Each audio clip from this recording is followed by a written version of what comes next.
Goeiemôre vriende en baie welkom by ons oordenkings op hierdie koue maandagoggend, maar pragtige oggend buite. So ek hoop is vir jou 'n mooi dag. Ek hoop dat jy die vakansiedag ook kan geniet saam met geliefdes. Vriende, ons gaan voort met Jesaja 44. Pragtige hoofstuk wat ons lees. Ons het hierdie ongelooflike mooi ding gehad van God wat sy seën sal uitstort op jou nakomelinge. En nou vers 4 en 5 verduidelik eintlik wat gebeur nou wanneer God sy seën uitstort. Hoor hoe mooi is dit. Hulle sal groei tussen gras, soos rivierwilgers langs waterstrome. Een sal sê, aan die Here behoort ek, en 'n ander een sal die naam van Jakob uitroep. Nog een sal op sy hand skryf, die Here se, en homself die naam Israel gee. Vriende, 'n pragtige beeld as jy vat, hulle bly in 'n semi-woestyngebied en hier hoor jy van waterstrome en rivierwilgers. Dit is 'n beeld van groei en lewe en oorvloed. En dan hierdie spontane uitroep van die mense. Spontaan sal een uitroep, aan die Here behoort ek. Ek gaan op sy hand skryf die Here se. Die pragtige beelde hier, ook al iemand uitroep die naam Jakob, onthou nou, die volk is verneder. Is hulle in ballingskap.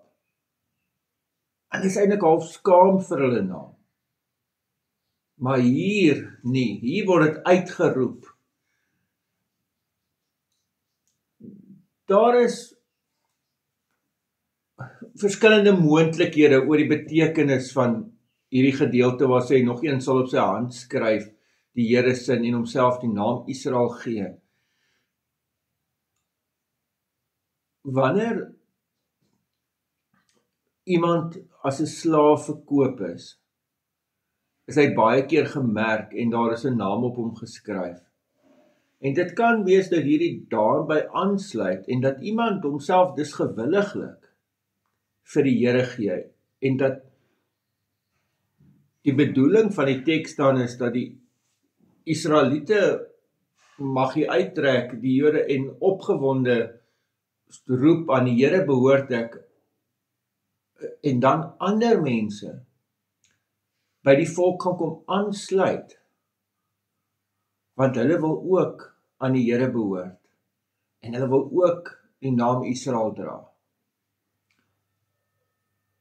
As ons nou Nuwe Testamenties oor dit dink, dan dink ons oor ons wat aan Christus behoort, en dit op so opgewonde manier uitleef, dat ander mense ook aan Christus wil behoort.